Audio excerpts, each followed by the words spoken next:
Bueno, relativo. Este es un tema con connotaciones de todo tipo, fundamentalmente políticas, sindicales y finalmente jurídicas. Ahora, el tema es fundamentalmente político. Sí. Usted tiene la teoría que el gobierno quiere acallar todas aquellas voces que reclaman y demandan modificaciones o cambios o una política diferente. Bueno, mire, es un poco más complejo. Al gobierno del Fraude Amplio se le armó un lío bárbaro, porque en realidad la ocupación de la Corte fue una ocupación de fraudeamplistas, con algunos radicales, ¿verdad? Entonces, si tipificaban el delito que emerge de las declaraciones de los ministros de la Suprema Corte y de los videos que uno puede visualizar, tenían que tipificar sedición. Entonces tenían que meter preso a Galeano, a Puig, a Biglietti, a Signorelli, Sí. Tenían que meter preso a la fiscal Telechea, al fiscal Percivale, a 4 actuarios, a 2 defensores de oficio. Se arma un lío bárbaro, ¿no? Claro, usted sabe, perdón, doctor, que Sí, lo interrumpa, no me gusta interrumpir a la respuesta. No, con gusto, no hay problema. Pero me llama la atención eso. Ustedes están reclamando que la misma medida, no están reclamando, ya sé, pero de alguna manera están señalando con el dedo a figuras como Galeano, como Biglietti, como la jueza Telechea, que participaron de eso. Es decir, tendrían que haber ido también estos presos. Todos presos, sin duda. Si se aplica realmente con un criterio técnico jurídico y no con un criterio político, a la prueba está que la jueza tipifica un delito tumultuario, un delito plurisubjetivo, dice asonada. Ahora, la pregunta es, doctora, pero si usted tipificó asonada, ¿por qué van presos estos 7 nada más? Si usted, por ejemplo, tiene declaraciones que los ministros de la Corte dicen, nos sentimos secuestrados, temíamos por nuestra integridad física debido a la cantidad de gente que estaba en el interior y en el exterior. Pero doctora y señor fiscal, si ustedes saben que hubo una convocatoria del PIT-CNT para ir a apoyar el no traslado de la doctora Mota, es decir, era claramente una consigna que establecía como propósito final, como finalidad, el impedir un acto administrativo de la Suprema Corte de Justicia. ¿Cómo es posible que después de todos esos elementos que están plasmados en el expediente, solamente 7 personas terminen procesadas? Ahora se entiende perfecto. Ahora se entiende perfecto, sí. Siga, doctor, perdón. Bueno, pero esto es más profundo, y aquí ya nos adentramos en un tema estrictamente político, interpretativo, que usted podrá o no, y el que me escucha podrá o no estar de acuerdo conmigo. Voy a tratar de sintetizar porque sé que el tiempo en la radio es fundamental. A ver, nosotros tenemos lo siguiente: para poder gobernar en un país latinoamericano, en un feudo, usted tiene que tener la luz verde de los Estados Unidos. El Fraude Amplio, antes de ganar en el 2005, viajó a Estados Unidos. Están las fotos emblemáticas del doctor Tabaré Vázquez, Gonzalo Fernández y el contador Astori al frente de la Casa Blanca, donde fueron a pedir la veña para poder gobernar. Veña para gobernar significa una transformación total del Frente Amplio en Fraude Amplio y avenirse, ¿verdad?, con las políticas colonialistas. Bueno, de ahí una de las condiciones básicas es la reconciliación con las Fuerzas Armadas. Esa es una de las condicionantes, porque las Fuerzas Armadas son el reaseguro de esos intereses imperiales. Sí. El Fraude Amplio se tenía que reconciliar con las Fuerzas Armadas, y reconciliarse significa, señores, ustedes tienen estos militares presos, ni un militar más preso. Sí. Se hace el pacto entre el gobierno y las Fuerzas Armadas, y la Corte viabiliza el pacto, efectiviza el pacto. ¿Cómo efectiviza el pacto la Corte? A través de la declaración de inconstitucionalidad de la ley interpretativa de la ley de la caducidad de la pretensión punitiva del Estado, cuando sale el ministro de la Suprema Corte de Justicia, Jorge Ruibal, y habla de la famosa muralla que establecía esta declaración de inconstitucionalidad, que además se hizo en forma ilegal porque el procedimiento que se utilizó violó las normas del Código de Proceso Penal. Entonces, el Fraude Amplio tiene el problema de la doble moral. Por un lado, el condicionamiento del imperio y el pacto, y por otro lado, mantener para la militancia, mantener para la tribuna el tema de los desaparecidos y el tema del enjuiciamiento de los militares. Sí, doctor, sí. Esa doble moral del fraude amplio los embreta en este tipo de problemas. ¿Por qué? Porque se fue a la corte. Hay gente que fue de buena fe, que fue a pelear por verdad y justicia con respecto a los delitos de terrorismo de Estado. Otros, que son conscientes de este pacto, van con una estrategia de bandera falsa, es decir, van a hacer una mise en scène. Ellos saben perfectamente bien que en este país no va ni un militar más preso. Y el tiempo y los hechos me van a dar la razón. Dentro de 2 o 3 años, usted si quiere me entrevista y me dice, ¿sabes? ¿Se acuerda cuando usted me dijo que no iba ningún militar más preso? Bueno, tiene razón, mire, no hubo ningún militar más preso. Entonces, pero no se puede bajar la bandera, y menos cerca de un proceso electoral, no se puede bajar las banderas históricas del fraude amplio, so riesgo de perder un sector del caudal electoral, que es el sector más hacia la izquierda. Doctor. Y queda algo en el fraude amplio de izquierda. Entonces se hace ese acto. Y en ese acto, sí, naturalmente, hay quienes enojados realmente con todo esto que está pasando y enterados del pacto, sí, van a protestar. Pero en realidad la consigna del PIT-CNT era una consigna también de carácter, a mi juicio, acompañando teórica de, sí, esta estrategia de bandera falsa. Tendrían que haber ido presos también. Sí, pero fíjese lo curioso del PIT-CNT. El, sí, PIT-CNT deja que avance todo el proceso. No protesta para nada, ignora este tema, deja este tema como un tema puntual de los radicales, pero tiene un problema, que dentro de los radicales hay una docente. Y entonces, después que tiene el problema jurídico de funcionaria pública procesada, con las consecuencias administrativas que eso genera, recién ahí sale a hablar de la criminalización de la protesta. Porque todos sabemos que el PIT-CNT es el brazo extorsivo del fraude amplio. Todos sabemos que el PIT-CNT trabaja para el fraude amplio, aún después de la transformación ideológica del fraude amplio. Ahora, usted dirá, pero doctor, usted no está hablando todo de política, usted no está hablando nada. Sí, eso mismo le iba a decir. ¿Y esto qué es? Usted me habla de política, me hace un discurso en el mejor sentido, me manda una columna política, pero no me dice absolutamente nada. ¿Se debió o no se debió ingresar a la Suprema Corte de Justicia? Primer punto.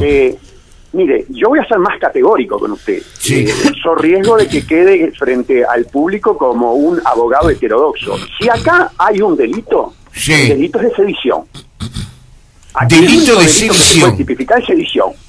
Si no, no se puede tipificar nada. Y se entiende que fue un acto de protesta que entra dentro del derecho de la protesta y que por lo tanto no es punible, ¿verdad? Esa va a ser la posición que asuma la defensa. Ahora, del lado del acusador público y del lado del sentenciante, si entendieron que había delito, conforme a las declaraciones que surgen del expediente, inclusive de las víctimas más directas, que eran los ministros de la Suprema Corte de Justicia, las declaraciones son absolutamente incontrastables. Se trata de un delito de sedición. Salle, ¿cuál es el problema? Una consulta, Salle. Su defendida, Sí, Irma Leites, fue procesada, al igual que los otros, sin prisión. ¿Ella no tenía ya un procesamiento anterior por un...? No, yo la había sacado absuelta, y ya de paso hacemos la propaganda.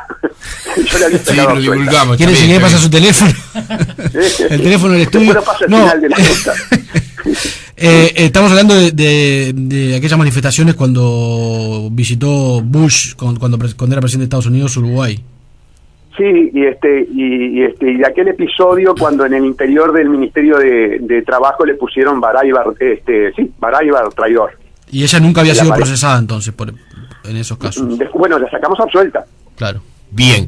Fue procesada y después el Tribunal de Apelaciones revocó el procesamiento. Pero yo voy a esto, Salle, para entenderlo, ¿verdad? Sí, dele. Cualquiera de nosotros puede ir ahora a la Suprema Corte, abrir tener un motivo de protesta, se supone que es sólido, y invadirla, decir que no nos retiramos de ahí hasta que la Suprema Corte de Justicia deje de sesionar, y salir absolutamente, digamos, indemnes de la situación, porque la Suprema Corte de Justicia tiene también un valor simbólico muy importante, ¿verdad? No se trata de que vamos a invadir el Estadio Centenario o a invadir la Plaza Independencia o la Plaza Libertad, sino que es otra cosa, es un poder del Estado, es un poder más allá, digamos, de los cuestionamientos que usted ha efectuado recién. Es, digamos, una de las garantías que tiene un ciudadano común frente a las cosas que le puedan ocurrir en su vida social, ¿no? Yo lo interpreto plenamente, Jorge. Es un emblema del Estado de Derecho.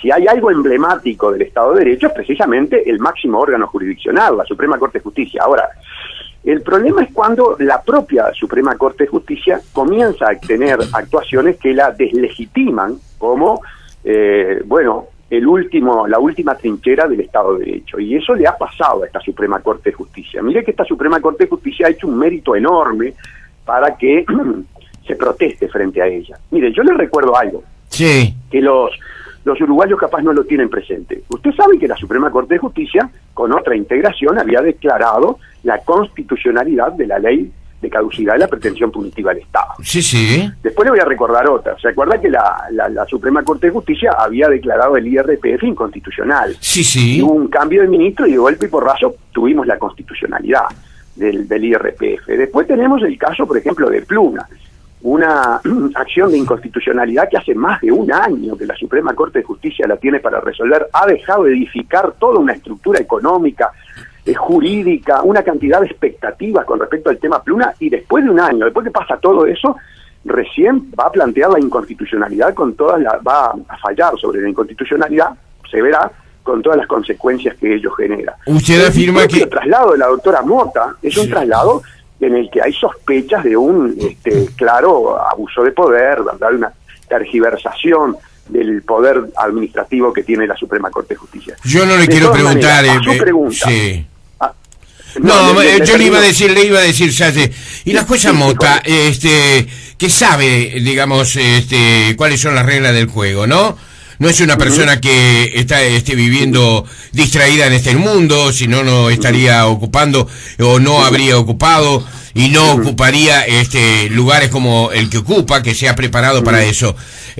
Digamos, ¿no cometió errores también como para que de alguna forma, de pronto, en el caso de que haya sido sancionada, cosa que no ha sido admitido por la Suprema Corte, lo fuera? Sí, totalmente de acuerdo, Jorge. Cometió gruesos errores, sin lugar a ninguna duda. Pero ¿sabe cuál fue el más grueso error que cometió Mota? Sí. Con la cual inclusive en algún momento se lo advertí, que ignoró el pacto. Igual que la doctora Telechea, ignoró el pacto. Yo en su momento... Pero yo no estoy hablando de participar, por ejemplo, de un acto en el cual ella de alguna manera está involucrada porque a partir de eso está administrando justicia, casos de esa significación. Yo qué sé, a mí sabe una cosa, me encantaría ir, por ejemplo, a los actos políticos de las campañas electorales. Y no voy. ¿Sabe por qué no voy? Porque no quiero crear confusiones. No voy ni me encantaría ir a un acto del Partido Nacional, del Frente Amplio, del Partido Colorado, vivir la experiencia de cómo vive la gente, pero sé que éticamente, y esto no quiere ser una agresión a la jueza Mota, yo califico lo de la jueza Mota como por lo menos una imprudencia, no asistir, no dejar flancos que estén de alguna manera conectados con esa sospecha que puede despertarse de si esta señora está aquí en plena manifestación, bueno, cuando sentencie, obviamente ya tiene la sentencia en la cabeza. Sí, usted lo que dice claramente, Jorge, es que afecta la debida imparcialidad que debe tener y demostrar un juez. Eso, lo ha dicho mejor que yo. Estoy de acuerdo con usted, y estoy de acuerdo con usted, se equivocó, punto, se equivocó. Sin lugar a ninguna duda, pero mire que detrás de esto, la equivocación de Mota es lo menos relevante. Lo más relevante es todo este desarrollo de carácter político que nosotros hemos efectuado y que muestra claramente que la Suprema Corte de Justicia, y esto es muy importante lo que le voy a decir, más que un órgano jurisdiccional, en causas donde están involucrados intereses políticos, se comporta de acuerdo precisamente a esos intereses políticos. ¿Cómo sigue esto, Gustavo? No, esto se termina. Esto se termina. ¿Queda así? Se laudó porque la doctora Merialdo hizo una sentencia muy bien trabajada como para que llegue al Tribunal de Apelaciones y el Tribunal de Apelaciones confirme. Es una jueza solvente jurídicamente, con mucha experiencia. Entonces hizo una sentencia pensando también en la apelación y dejando cómodo al Tribunal de Apelaciones la confirmación de la sentencia. Y la confirmación de la sentencia es importante porque, neutraliza a los radicales, que son pocos, que prácticamente no hay predicamento en el Uruguay. En el Uruguay tenemos una suerte de partido único, Jorge. Sí. Un partido único que se acomoda a los intereses corporatocráticos que dominan el mundo. Usted no puede plantear diferencias estructurales entre el fraude amplio, el Partido Colorado y el Partido Nacional. Más o menos todos van a gobernar de la misma manera en lo macroeconómico, todos van a mantener el asistencialismo, todos van a mantener a las grandes corporaciones invirtiendo. Por lo pero tanto, tienen el apoyo de la mayoría, pero Gustavo. prácticamente el 90% del pueblo uruguayo. Sí. Pero prácticamente el 90% del pueblo uruguayo. ¿Y entonces? El discurso. Y entonces va a seguir el pueblo uruguayo en esto. Ahora, Jorge, cuidado, Sí. No los quiero escuchar a los uruguayos quejarse de los problemas de la criminalidad, de los problemas de la educación, los problemas de la seguridad, porque esos son problemas producto precisamente del modelo. Entonces, muy bien, muchachos, ustedes son mayoría, quieren este sistema, pero aténganse a las consecuencias. Bien. Vamos a bajar los límites de imputabilidad con el pasaje del tiempo, haciéndole caso a quienes la promueven, a 4 años, porque ya tenemos homicidas de 8 y 10 años. Sí. Vamos a tener una educación en la cual vamos a tener índices de repetición del 70 u 80%. Es decir, ustedes quieren esto, bueno, muy bien, esto es un combo, viene con todas estas cositas, no Bien. viene solo. Doctor Gustavo Salle, abogado de la señora Irma Leites, gracias por este tiempo, doctor, que tenga buena jornada. Igualmente, Jorge, gracias a usted. Hasta muy pronto, adiós.